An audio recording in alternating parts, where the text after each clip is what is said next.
काल मध्यरात्रीपासूनच कल्याण डोंबिवली परिसरामध्ये पावसाचा जोर हा वाढलेला पाहायला मिळत आहे। मी सध्या उभा आहे छत्रपती शिवाजी महाराज चौक परिसरातील आंबेडकर रोडवरती। आपण पाहू शकता डॉक्टर बाबासाहेब आंबेडकर हा मार्ग आहे आणि हा मार्ग पूर्ण जो आहे तो या ठिकाणी पाण्याखाली गेलेला पाहायला मिळत आहे।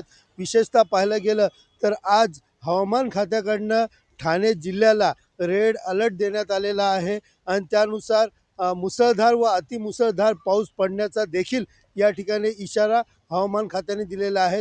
मात्र आपण पाहिलं तर कल्याण डोंबिवली परिसरामध्ये मध्यरात्रीपासून या ठिकाणी मुसळधार पाऊस जो आहे तो सुरू झालेला आहे। अधूनमधून पावसाचा जोर कमी होत असल्याने काही सखल भागामध्ये साचलेल्या पाण्याचा निचरा देखील होताना पाहायला मिळत आहे। मात्र सध्या तरी पाहिलं तर पावसाचा जोर हा वाढलेला पाहायला मिळतो आणि यामुळे आपण पाहू शकता छत्रपती शिवाजी महाराज चौक जो आहे या चौकामध्ये चौक परिसरामध्ये मोठ्या प्रमाणात पाणी साचलेलं दिसून येत आहे। काही ठिकाणी वाहतूक कोंडी देखील झालेली पाहायला मिळत आहे। तर दुसरीकडे पाहिलं गेलं तर या पाण्यातूनच मार्ग काढत वाहन चालकांना जे आहेत ते या ठिकाणी मार्ग काढून जावे लागत आहेत आणि कुठेतरी तारेवरची कसरत वाहन चालकांना करावी लागत आहेत।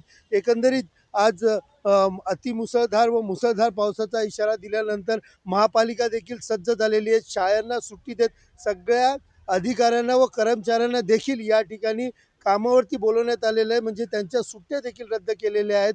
त्यामुळे दुपारनंतर समजा पावसाचा जोर वाढला तर कल्याणमध्ये मोठ्या प्रमाणात पूर परिस्थिती निर्माण होण्याची शक्यता देखील वर्तवली जात आहे। सुनील जाधव, TV9 मराठी, कल्याण।